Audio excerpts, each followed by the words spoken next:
नमस्कार, मैं हूं आपके साथ लोकेंद्र त्यागी। आपके मुद्दे में आपका स्वागत है। आपके मुद्दे में आज बात किसानों की। दरअसल ओलावृष्टि ने किसानों की पूरी मेहनत पर पानी फेर दिया है। ओलावृष्टि से मध्य प्रदेश में रबी की फसलों को काफी नुकसान पहुंचा है। हालांकि सरकार ने नुकसान के सर्वे का आदेश दे दिया है और कलेक्टरों को जल्द से जल्द रिपोर्ट सौंपने को कहा है। लेकिन सवाल यह है कि मौसम की मार से किसान आखिरकार अब कैसे बच पाएंगे। और सर्वे को लेकर भी हमेशा सवाल रहते हैं कि जितना नुकसान होता है उतनी भरपाई नहीं हो पाती है। क्या इस बार हो पाएगी? इन्हीं कुछ सवालों पर करेंगे चर्चा, लेकिन उससे पहले आज की रिपोर्ट आप देखिए।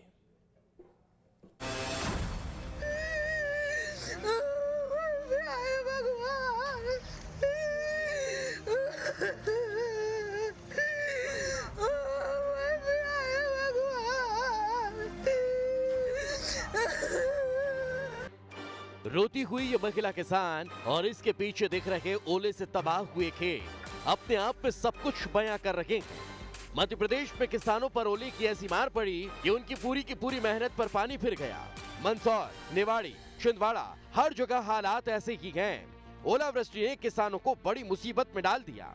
भैया हमारी बूढ़ी बरोद गड़ी बरोद पंचायत में ऐसा नुकसान भावे, सरसों की फसल, चना, गेहूं सब नष्ट हो गए। अब हमने जो वो रात के 2 बजे पर्वत हो गई और ऐसा नुकसान भावे कि खा बताए, हम तो सब बर्बाद हो गए, कोई काम के नहीं रहे।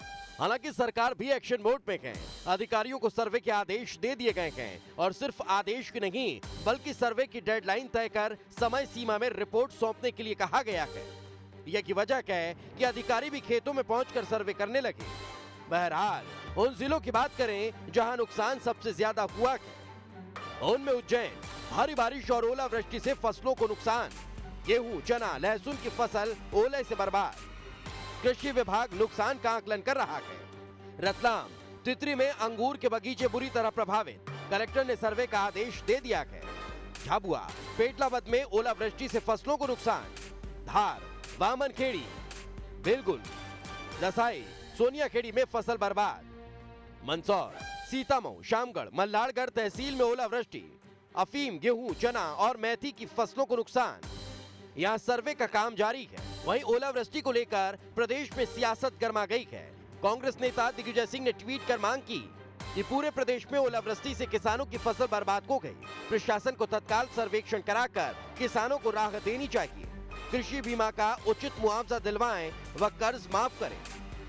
सियासत के बीच मध्य प्रदेश सरकार किसानों की परेशानी के साथ खड़ी हुई है। ओलावृष्टि से खराब हुई फसलों को लेकर मुख्यमंत्री शिवराज सिंह चौहान ने कहा कि प्राकृतिक आपदा से प्रभावित किसानों को सहायता पहुंचाने के लिए सरकार कोई कसर नहीं छोड़ेगी। उन्होंने कहा कि नुकसान के आकलन के आधार पर राजस्व परिपत्र पुस्तक और फसल बीमा के अनुसार सहायता उपलब्ध कराई जाएगी। ओलावृष्टि के कारण जहां जहां हमारे किसान भाइयों और बहनों की फसलें बर्बाद हुई है, वहां तत्काल सर्वे किया जाए। सर्वे भी किया जाएगा, क्षति का आकलन किया जाएगा और क्षति के आकलन के बाद किसान को राहत राशि देने की व्यवस्था की जाएगी। फसल बीमा योजना का लाभ भी मिले, इसके निर्देश भी मैंने दिए हैं। ओलावृष्टि ने रबी की फसल को भारी नुकसान पहुंचाया है। हालांकि सर्वे का काम जारी है, लेकिन जरूरी यह है कि सर्वे से मुआवजा तक मामला पहुंचने में ज्यादा देर न हो, क्योंकि जितनी देरी होगी अन्नदाता की मुश्किलें उतनी ही बढ़ती जाएंगी। Team news state.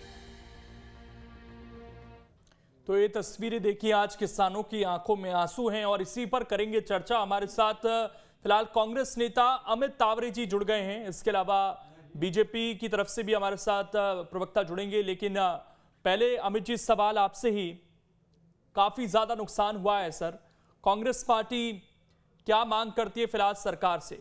हमारे साथ गोविंद मालू जी भी जुड़ गए हैं बीजेपी की तरफ से, आपका स्वागत है सर। लेकिन नुकसान बहुत ज्यादा है इस बार। अमित जी,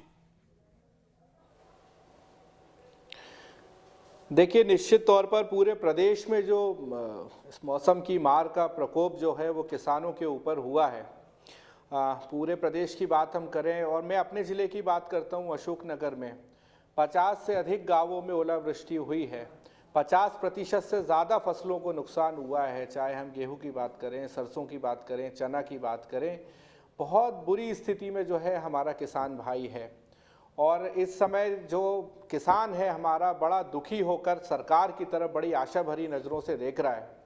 लेकिन ये भी बड़ी सच्चाई वाली बात है कि जब जब इस तरीके की ओलावृष्टि हुई है, सरकार किसान जो है मुश्किल में रहा है, तब तब शिवराज जी जो कि अपने आप को किसान पुत्र बताते हैं, वो मदद, वो राहत जो है किसानों को नहीं मिल पाई है। हम ये उम्मीद करेंगे कि जो है सरकारी अमला तत्काल जो है निरीक्षण कर किसान को जो है सरकार सहायता जल्द से जल्द मिल पाए, क्योंकि बहुत ही मुश्किल परिस्थिति है। किसान लगातार 2-3 सालों से इस मार से उबर नहीं पा रहा है और इस समय जो है वो सरकार को तत्काल सहायता देना चाहिए।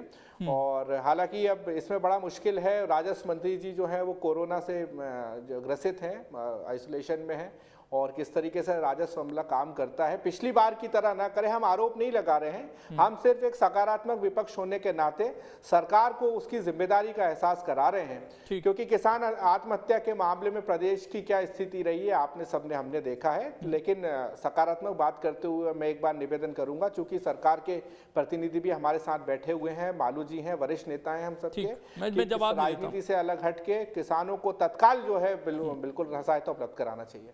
गोविंद मालू जी, देखिए स्थिति यह है कि प्रधानमंत्री फसल बीमा योजना इसीलिए लाई गई थी कि जब इस तरह की विपदा आए किसानों पर प्राकृतिक तौर पर तो उसकी भरपाई हो सके। लेकिन मैं सर पढ़ रहा था, प्रधानमंत्री फसल बीमा योजना में जो पंजीकरण कराने वाले किसान हैं ऑल ओवर इंडिया, उनकी संख्या लगभग 30% तक घटी है।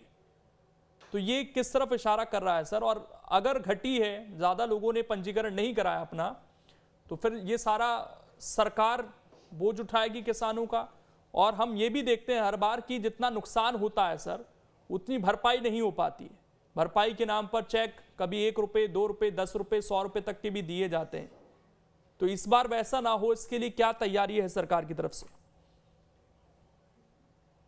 लोकेश जी, पहले तो आखिरी बात का मैं जवाब दे दूं। पहले जो 1 रुपये 2 रुपये की बात थी, 2018 में सरकार ने उस नियम को बदलते हुए कम से कम मिनिमम 200 रुपये से कम की कोई राशि नहीं दी जाएगी। पहली बात। दूसरी बात, जहाँ तक सर्वे की बात है, सरकार ने अपने अमले को, अपने प्रशासन को निर्देश दे दिए हैं कि सर्वे किया जाए, क्योंकि सर्वे करने के लिए टीमें जा रही हैं सब दूर। हमारे जनप्रतिनिधियों को भी सचेत रहना चाहिए, जागरूक रहना चाहिए कि वो सर्वे टीम का सहयोग करें। और जो सरकार ने फसल बीमा और राजस्व ऋण, राजस्व पुस्तिका पुस्तक परिपत्र को मिलाकर राहत देने की जो योजना बनाई है, उसके तहत सभी को इसमें राहत मिलेगी। फिलहाल सर्वे कराकर राजस्व और कृषि विभाग जो देते हैं अलग अलग सहायता राशि, उसको क्लब किया गया है कि किस तरह से उनको अधिकतम राशि मिले। फसल खराब होने की स्थिति में ऋण की अधिकतम सीमा तक राहत देने की बात सरकार ने एक नई योजना बनाई है।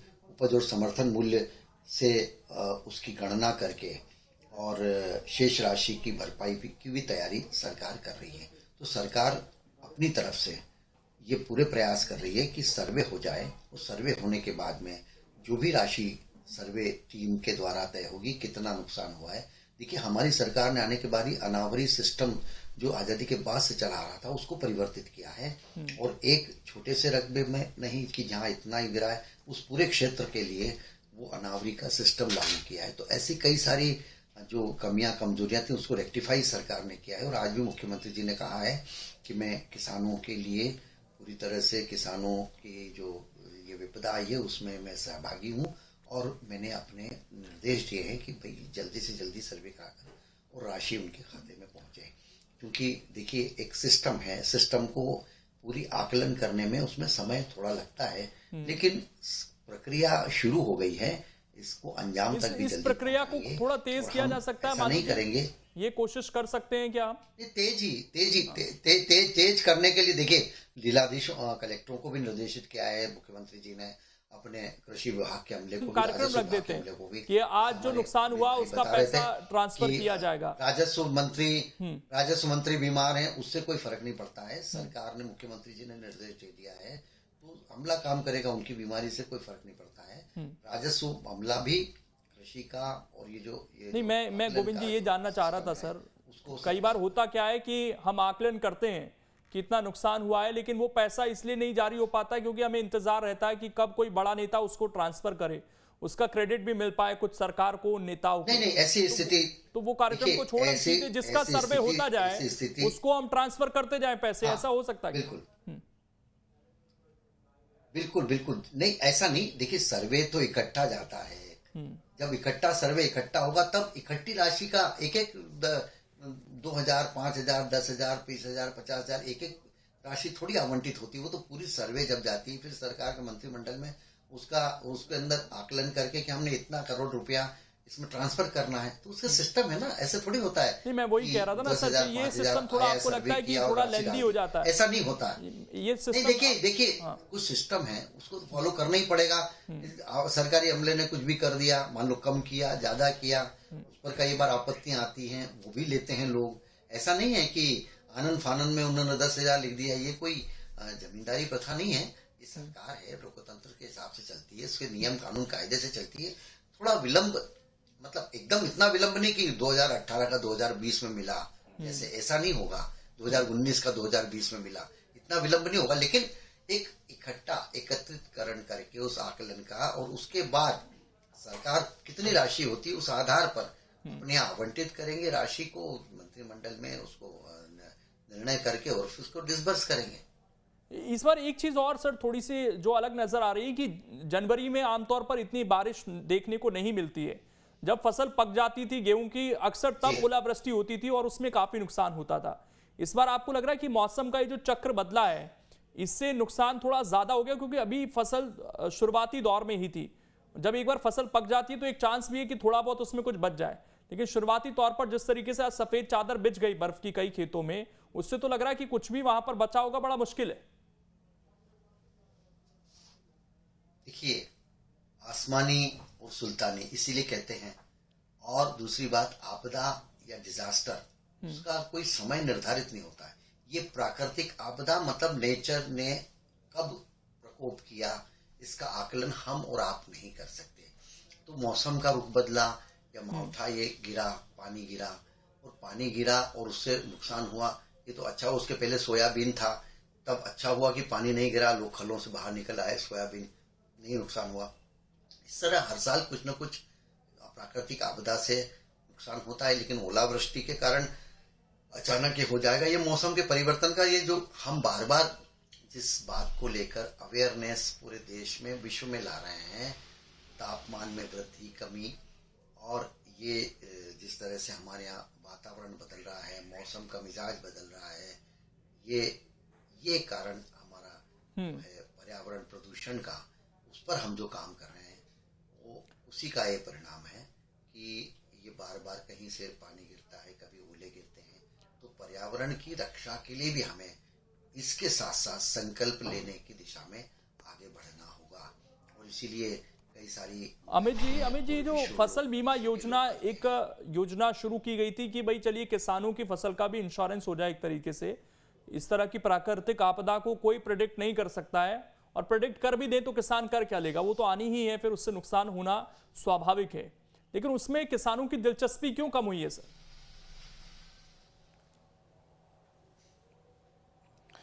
देखिए, यदि दिलचस्पी कम हुई है तो कहीं ना कहीं उसमें सरकार जिम्मेदार है, क्योंकि शिवराज जी जो है वो लगातार 3 बार मुख्यमंत्री रहे, इस बार जो है वो 4थी बार मुख्यमंत्री बने हैं और अपने आप को किसान पुत्र कहते हैं। लेकिन यदि हम जानकारी निकालें तो उनके कार्यकाल में कितने किसानों ने आत्महत्या करी है, उसको जानकर बड़ा आश्चर्य होगा कि किस तरीके से किसान पुत्र के राज में इतने किसान जो हैं वो आत्महत्या कर रहे हैं। क्योंकि कहना बहुत आसान है चैनल पर बैठ कर के हम ये कर रहे हैं, वो कर रहे हैं, लेकिन जो आंकड़े होते हैं वो सारी सच्चाई आपकी बयान कर देते हैं। और आप ये तो चलिए ओलावृष्टि है, प्राकृतिक आपदा है, लेकिन यदि खाद की कमी जा रही है तो ये तो कोई प्राकृतिक आपदा नहीं है। पिछले अभी 1.5 महीने पहले मध्य प्रदेश में 52 में से 25 से ज़्यादा जिलों में जो है वो खाद की कमी थी। टीकमगढ़ जिले में आप सोचिए कि किसान जब खाद मांग रहे थे तो उनके ऊपर पुलिस ने लाठीचार्ज किया गया। तो ये सब चीज़ों को लेकर यदि आप प्राकृतिक आपदा बताओगे, अपनी जिम्मेदारियों से बचोगे, तो मुझे लगता है ये किसी चीज़ का हल नहीं है। मुख्यमंत्री जी जो है वो तेलंगाना जा रहे हैं, वहाँ के मुख्यमंत्री जी को कोस रहे हैं। मुझे लगता है कि अब वास्तव में वो जैसा भी कि उनका नाम प्रचलित है पाँव पाँव वाले भैया, अब जब तक मुख्यमंत्री खुद मौके स्थल पर नहीं जाएंगे तो इनका जो प्रशासनिक अमला है वो पूरी तरीके से निरंकुश हो चुका है। मुख्यमंत्री जी से ये निवेदन है कि वो प्रदेश में रहकर, प्रदेश में जहां जहां आपदा हुई है वहां पे जब पहुंचेंगे तो अपने आप सरकारी अमला जो है वो एक्शन में आ जाएगा। मैं अशोकनगर जिले की बात बताऊं, अभी तक वहां पे कुछ भी नहीं हुआ है। और जब जब भारतीय जनता पार्टी की सरकार रही है, आप आंकड़े यदि निकाल कर देखेंगे कि जब जब ऐसी प्राकृतिक आपदा किसानों पर आई है तो कितने किसानों को सहायता मिली है, ये अपने आप दूध का दूध पानी का पानी हो जाएगा। ठीक, हमारे साथ डॉक्टर केसी शर्मा जी भी जुड़ गए हैं, कृषि विशेषज्ञ हैं। सर, आपका बहुत बहुत स्वागत है। केसी शर्मा जी, इस बार क्या आकलन आप लोग कर रहे हैं, क्योंकि जनवरी महीने में एक तो इतनी बारिश, ऊपर से ओलावृष्टि भी लगातार हुई है, और जो खेतों की तस्वीरें हमने दिखाई हैं, कुछ एक किसान, महिला किसान थी, वो तो बिलक बिलक कर रो रही थी। सर, पिछले कुछ सालों में इस तरह की तस्वीरें देखी हैं आपने, और आपको लगता है कि इस बार तो कुछ भी बच पाया होगा खेतों में? बड़ा मुश्किल लग रहा है। देखिए, अगर ऐसा है कि ये मावठा बोलते हैं इसको, जो विंटर है और एक नॉर्मल रूटीन है, पिछले साल भी हुई थी, लेकिन इस बार नजर रखे हुए हैं क्योंकि मैं गेहूं अनुसंधान संस्थान से हूं, तो गेहूं की फसल पे हमारा पूरा ध्यान रहता है। और क्योंकि जो मावठा है ये गेहूं के लिए है, लेकिन अगर ओलावृष्टि जिस क्षेत्र में हो रही है, ये ऊपर गेहूं का ऊपर का हिस्सा होता है, अगर वो तोड़ दिया है जो कोलेप्टाइल, तो उसकी ग्रोथ रुक जाती है और बाली वाली नहीं आती है। ज्यादा नुकसान ये करता है जब बाली आती है। और अभी इसका जो है इतना नुकसान, सिर्फ ज्यादा नुकसान उन्हीं में है जिन क्षेत्रों में ओला पड़े हैं, ओलावृष्टि हुई है उनमें है।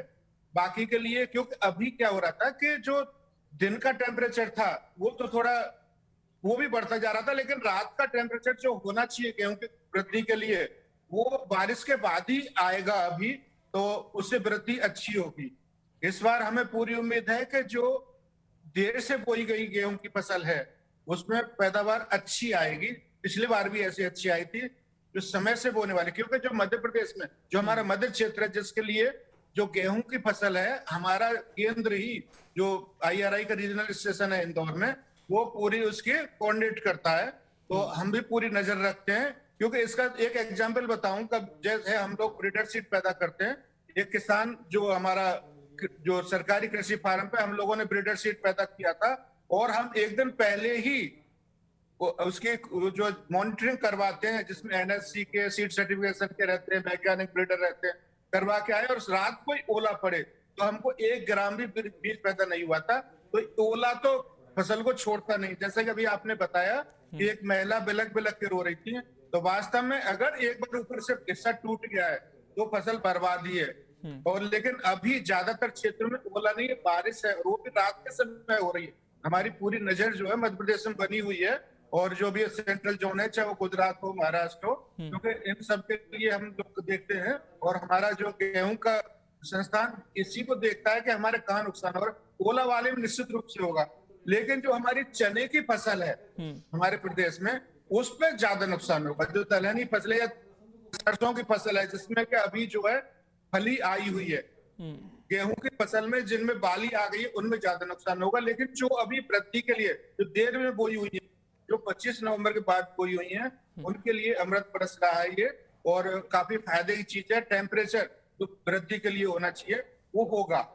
तो हम तो सोच के चल रहे हैं कि अभी, क्योंकि जो मौसम विज्ञानी है हमारे, वो भी 1-2 दिन का ही बता रहे हैं कि मौसम 1-2 दिन ही रहेगा। तो अगर उसके बाद है, निश्चित रूप से जो हमारा रात का टेम्परेचर है वो भी कम होगा, दिन का भी, तो फसल की वृद्धि अच्छी होगी, पैदावार भी अच्छी होगी इससे। अगर फरवरी में और एक बार ऐसा थोड़ा सा ओले नहीं पड़ते, बारिश होती है, तो निश्चित रूप से इस बार हमारे जो मध्य प्रदेश की जो गेहूं की फसल है वो तो रिकॉर्ड तोड़ेगी। हाँ, कुछ क्षेत्रों की पैदावार घटेगी, क्योंकि हमारे जो मध्य प्रदेश में हमारा क्षेत्र है, तो ऐसे ज्यादा हमारी कुल पड़ने की उम्मीद नहीं है, अच्छा ही होगा।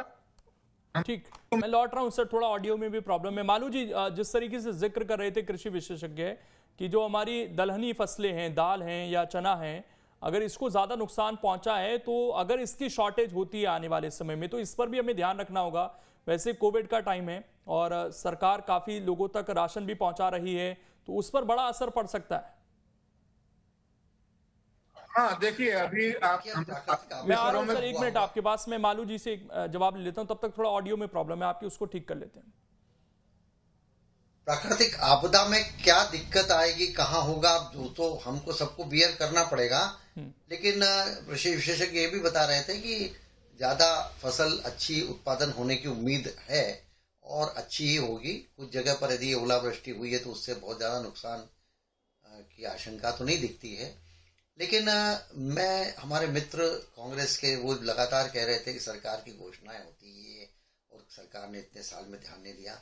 उनकी तो 15 महीने में सरकार आई, उन्होंने कई सारी जगह किसानों को चला कर्ज माफी से लेकर उन्होंने न तो समर्थन मूल्य पर खरीदी की 2018-19 की, न उन्होंने भावांतर की राशि दी, न उन्होंने प्रोत्साहन राशि दी और 2018-19 की ग्रीष्मकालीन मूंग उड़द की भी खरीदी उन्होंने नहीं की थी। और तो और 2200 करोड़ रुपया फसल बीमा के इन्होंने नहीं भरे, जो हमारी माननीय मुख्यमंत्री जी जब शिवराज जी ने सत्ता संभाली फिर से तब उन्होंने भरे और 8,800 करोड़ रुपया फसल बीमा के भी लोगों के खातों में ट्रांसफर कराए। मतलब 15 महीने तक उन्होंने बिल्कुल फ्रीज करके रखा किसानों को और केवल वो कर्ज माफी के चक्कर में उलझे रहे और वो भी ऊंट के मुंह में जीरा दिया। देखिए ये इनसे आरोप प्रत्यारोप से कुछ नहीं होगा। हम क्या कर रहे हैं, अनावरी का सिस्टम ये खुद भी चेंज कर सकते थे, इन्होंने क्यों नहीं किया? आजादी के बाद इतने साल सरकार रही, हमारी सरकार ने क्यों संज्ञान लिया?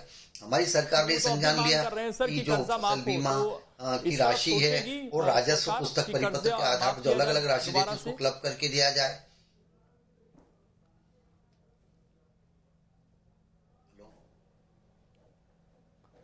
दिग्विजय सिंह मांग कर रहे हैं कर्जा माफी की। मालू जी देखिए, कर्जा माफी 10 योजना बंद करके कर्जा माफी की बात की, वो भी पूरी नहीं की। आपका वादा था, आपको 10 दिन में करना थी आपको। हम इनसे कह रहे 10 दिन में आपने माफ क्यों नहीं की? अब आप वादा करें और निभाएं। हमने बाकी जगह राशि दी, हमने उससे ज्यादा राशि भावांतर योजना, हमने समर्थन मूल्य पर खरीदी, प्रोत्साहन राशि, खाद बीज के लिए जो ऋण देना था जो 1 लाख का देते 90,000 जमा करना है, ये हमने सहायता दी। आप लोगों ने तो उनको बरगलाया, बल्कि उनके किसानों को बेचारों के बैंक के लोन बंद हो गए क्योंकि आपने तो प्रमाण पत्र झूठे बांट दिए, बैंकों में पैसा भरा नहीं और वो बैंक वाले ना तो ऋण दे रहे हैं और वो पहले वाले भी बेड डेप्ट में डाल रहे हैं या उनके एनपीए कर रहे हैं। तो देखिए ये सब बिना किसी इकोनॉमी को जाने, बिना किसी का आकलन करे, हवाई किले बनाकर किसानों को बरगलाने से उन्होंने नुकसान किया किसानों का, कर्ज माफी की घोषणा करके। अमित जी कुछ कहना चाह रहे थे इस पर? अमित जी अपनी बात रखिए। डिफाल्टर कर दिया।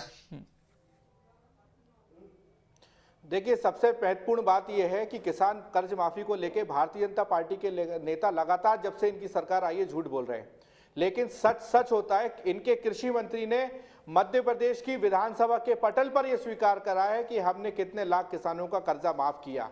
अब जैसे मालू साहब ने कहा साहब 10 दिन में आपको करना था, अरे भैया सरकार 5 साल की होती है। जिस किसान के ऊपर आपने मंदसौर में गोलियां चलाई थी, जिन किसानों की छाती को आपने छल्ली किया था, उस किसानों के परिवार ने आपको जो है विपक्ष में बिठा। शांत रहिए थोड़ा मालू साहब, आप वरिष्ठ नेता हैं, थोड़ा शांत रहिए। मालू साहब मैं आपके बीच में नहीं बोला, आप बहुत वरिष्ठ नेता हैं, आप शांत रहें। आप शांत रहें, ये भाजपा कार्यालय नहीं है, ये भारतीय जनता पार्टी का कार्यालय नहीं। हाथ जोड़ के निवेदन है, ये भाजपा कार्यालय नहीं, आप गलत बयानी कर रहे हैं ना, बोलना ही पड़ेगा। आप गलत बयानी क्यों कर रहे हैं? जिस किसान ने करना था 55,000 करोड़ का, 6,500 करोड़ का, तो ये कितना अंतर है? पिछले ज्यादा समय भी नहीं है मेरे पास। केसी शर्मा जी, अभी जिस तरह का मौसम बना हुआ है इससे हमारी दलहनी फसल को क्या नुकसान आकलन हो रहा है फिलहाल देखते हुए, और कहीं ऐसा तो नहीं कि शॉर्टेज हो जाए इन फसलों की? 1 मिनट सर, दोनों प्लीज। केसी शर्मा, 5 साल के लिए वादा करते हैं आप कि हम 5 साल के लिए करेंगे, वादा खिलाफी आप कर रहे हैं, दोष हम। मालू जी प्लीज 1 मिनट सर। हाँ केसी शर्मा जी। अरे आप लोग तो मिस कॉल आगे बनाते हो सर, ये लेकिन अभी बोलिए सर। केसी शर्मा जी देखिए, जो आप कह रहे हैं ना फसलों का कि जो दलहनी फसलों की कमी होगी, तो ये कहीं ना कहीं थोड़ा बहुत आता है, लेकिन हमारे जो देश में है ओवरऑल देखा जाए तो लगातार कई सालों से दलहनी और तिलहनी फसलों में वृद्धि हो रही है। तो इस तरह की थोड़ी बहुत आपदा आती रहती है। और ऐसा नहीं है कि ओवरऑल हमारी इंडिया में कमी हो जाएगी। वैसे भी हम दाल तो बाहर से इंपोर्ट करते हैं कुछ, लेकिन ओवरऑल प्रोडक्शन पे जो इस बारिश से इतनी नुकसान नहीं होगी। हाँ, जिन क्षेत्रों में पाला ओले पड़ गए हैं उनमें निश्चित रूप से कमी आएगी उस क्षेत्रों में, लेकिन उसकी पूर्ति दूसरी जगह से हो जाती है बहुत सारी जगहों पे, क्योंकि इससे माइक्रो क्लाइमेट भी चेंज होती है और क्लाइमेट पे बहुत अच्छा असर पड़ेगा। तो ये निश्चित रूप ओवरऑल हमारी जो अभी जैसा हाल है, हमारी कमी नहीं आएगी, ओवरऑल देश में कमी नहीं आएगी, कुछ नहीं है जहां जहां ओले पड़ रहे हैं। और हाँ, हम देख रहे थे मंडियों का हाल। मैं रोक रहा हूं आप सभी को, शुक्रिया जुड़ने के लिए और इस डिबेट का हिस्सा बनने के लिए। तो बेहतर यही है कि जल्द से जल्द सर्वे कराया जाए जिन किसानों का नुकसान हुआ है और उसकी जल्द से जल्द भरपाई कर दी जाए। छोटा सा ब्रेक, खबरें लगातार जारी हैं।